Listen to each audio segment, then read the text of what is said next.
Terus gantiin tuh yang paling suka kowar-kowar tuh, yang paling merasa hebat itu, suruh jadi presiden. Sedangkan mereka benci Gibran, bingung juga mereka kan. Waduh, pelan-pelan Pak. Pertama, aksi atau demonstrasi yang dilakukan itu sebenarnya adalah ekspresi ketidakpuasan. Ya, menuntut pertanggungjawaban aja gitu. Jadi ketika aksi menyebut kalimat turunkan presiden, ya itu maknanya sebenarnya adalah bahwa pemerintah sekarang gagal atau kehilangan kapasitas etisnya untuk memimpin.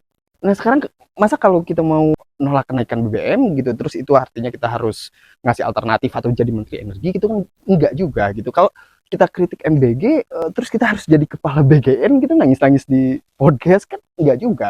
Atau sekarang misalnya Anda ke rumah sakit gitu, terus pelayanannya buruk, lalu Anda teriak-teriak kepala rumah sakit harus diganti misalnya. Ya kali Anda harus ngasih alternatif kepala yang baru gitu kan.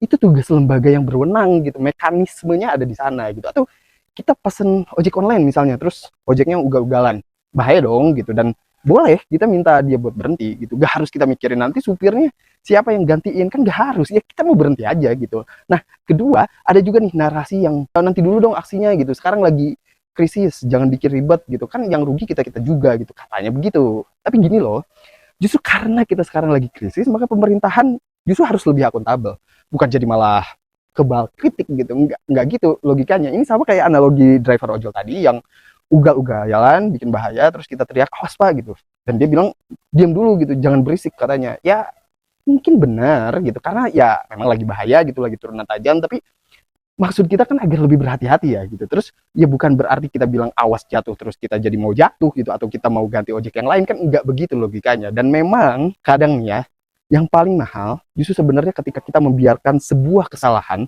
terjadi terus menerus, berlanjut sampai akhirnya kita nggak sadar bahwa sebenarnya sedang terjadi kesalahan.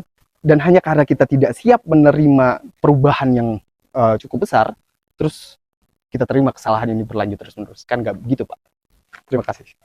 Oh ya, sama soal antek asing provokator saya juga udah bahas di video sebelumnya, jadi kalau senggang boleh mampir dan dengerin. Terima kasih.